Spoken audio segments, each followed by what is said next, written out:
Group aimed at protecting and fighting for state pension programs in Ohio officially debuted today. The Ohio Public Pension Coalition includes 6 public sector unions, including the Ohio Federation of Teachers, the Ohio Education Association, and the Ohio Association of Professional Firefighters, just to name a few. The Ohio Association of Professional Firefighters Director of Government Affairs, Steve Stein, is with us now to share more about the group's goals and their plans ahead. Thank you for being here. Oh, of course, it's a privilege. Yes, tell us why now is the time for your coalition to form. Well, certainly, I think we've seen, certainly here in Columbus, a number of different issues and pieces of legislation come up surrounding pensions that, will ultimately impact the retirement security of hundreds of thousands of working Ohioans, including our state's professional firefighters across the entire state of Ohio. Yeah, and so we think it's incredibly important to make sure that we're providing good information, not only for our elected officials as they make decisions, but also for the communities that we're privileged enough to serve. Do you foresee any upcoming battles specifically for protecting pensions for Ohio workers?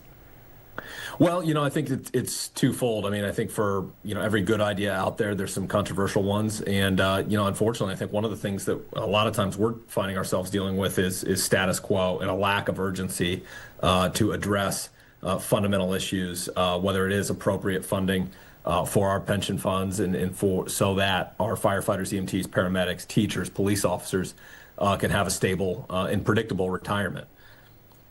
Is the coalition concerned right now about any certain pensions, at which level they're funded to at this point?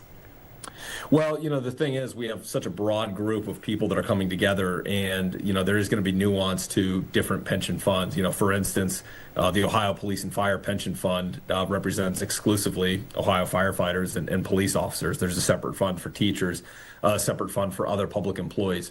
So there's going to be nuance to each one of those funds and what those needs are or are not.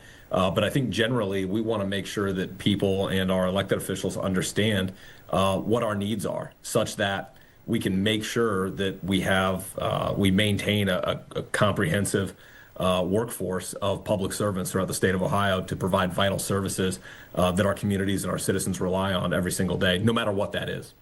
In 2024, the Ohio House voted to require local governments pay more into public pension systems that cover police and firefighters. I'm sure you're aware. Has that helped the Ohio Police and Fire Pension Fund stay in good standing with its current levels of funding to fend off any potential cuts to benefits for our first responders? Well, that's a perfect question. And so while the Ohio Police and Fire Pension Fund is arguably one of the best well-run and best managed pension funds in the United States, that piece of legislation you're referring to only passed the House of Representatives. The Senate never took it up, and it never made it to the governor's desk. So this is still a 40-year-old problem of funding inequities that has not been dealt with since 1986.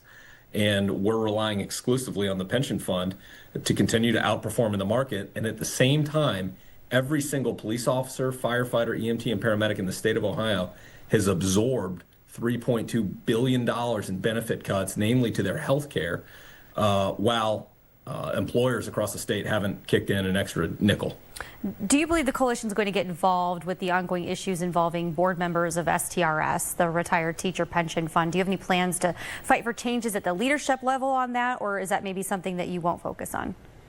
Well, I can't speak for, what another, constituency in another pension fund is or isn't going to do. I think our aim collectively as a coalition is to make sure that people understand structurally what we need to make sure that our public servants, including teachers, are able to retire with dignity, and also make sure, too, that, while we obviously want appropriate oversight in managing and making sure that these funds are managed appropriately, that's a fine line with overreach from outside special interest groups that may not have the best interest of our teachers at heart, or any of our public servants in any of these funds for that matter. All right, Steve, thank you so much for joining us here on 21 News at 5 to let us know what you're all about, and we'll watch for your updates throughout the news. Thank you for being here. Thank you for your time. It's a privilege.